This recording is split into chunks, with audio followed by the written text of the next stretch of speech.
గురు రాఘవేంద్ర స్వామివారి ఆరాధన మహోత్సవం సందర్భంగా రాఘవేంద్ర స్వామివారి విశిష్టత గురించి తెలుసుకుందాము.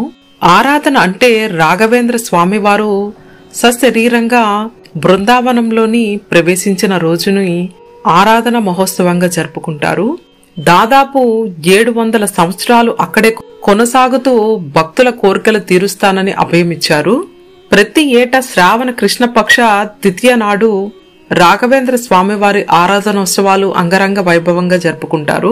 రాఘవేంద్ర స్వామివారు శ్రీ మహావిష్ణువు యొక్క గొప్ప భక్తులైన ప్రహ్లాదుని స్వరూపమని నమ్ముతారు. శ్రీ గురు రాఘవేంద్ర స్వామివారి సమాధి స్థలాన్ని బృందావనం అని పిలుస్తారు. శ్రీ గురు రాఘవేంద్ర స్వామివారి పాదాలను స్మరించుకుంటే భక్తి ప్రపత్తులతో గురు స్తోత్రాన్ని పఠించే వారికి దుఃఖాలు దూరమవుతాయని, గురువుల యొక్క అనుగ్రహం కలుగుతుందని చెప్పబడింది. శ్రీ గురు రాఘవేంద్ర స్వామి వారి అనుగ్రహం మనందరిపై వర్షించాలని ఆశిస్తూ పూజ్యాయ రాఘవేంద్రాయ సత్యధర్మ రతాయ చ భజతాం కల్ప వృక్షాయ నమతాం కామధేనవే. శ్రీ రాఘవేంద్ర తీర్థాలు కలియుగ కల్ప వృక్షాలని అంటారు.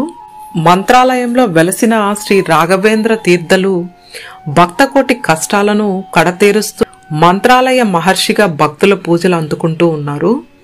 మంత్రాలయ ఋషి రాఘవేంద్రులు మానవ కళ్యాణం కోసం వెలిసిన మహిమాన్వితమైన మహనీయుడని అంటారు.